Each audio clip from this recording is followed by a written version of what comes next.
c'est la nouvelle boutique. Tiens, on va voir la vitrine. Qu'est-ce que c'est? Des chapeaux, je crois.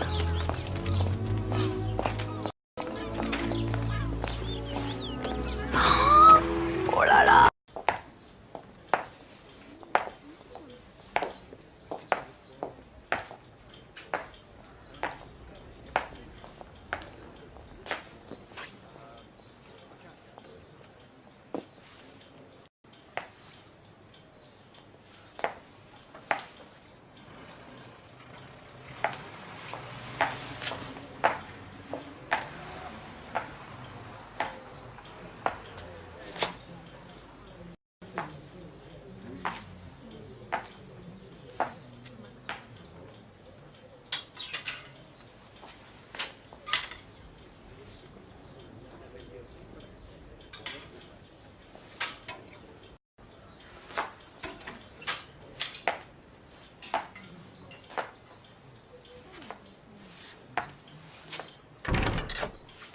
I'll take everything.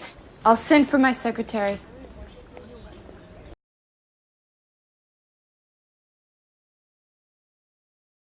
Rubel and Schrager worked feverishly to make their dream disco a reality. They decided on the simple name Studio 54. And while Ian supervised construction crews, Steve worked on getting the word out about Manhattan's hot new night spot.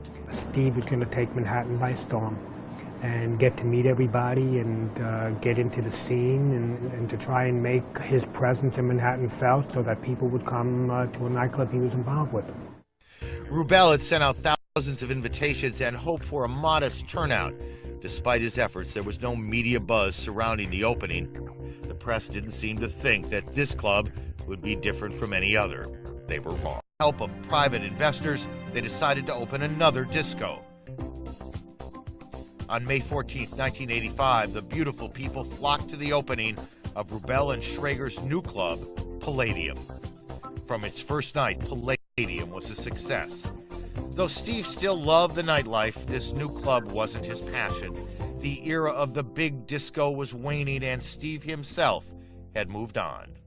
Steve described the Palladium as, I think, 13 cash registers. The Palladium was just, you know, a money-making opportunity. It was obviously a vehicle to get out and begin and start over. But it wasn't like the Blueprint Picasso. It wasn't like the great moment. With cash registers ringing at Palladium and Morgan's making money, Steve Rubel was back. Finally, in 1983, after 2 years, they managed to convince a bank to trust them with $3 million, a down payment on a small rundown hotel on Madison Avenue. Rubel and Schrager worked around the clock on renovations, and 15 months later, they opened Morgan's.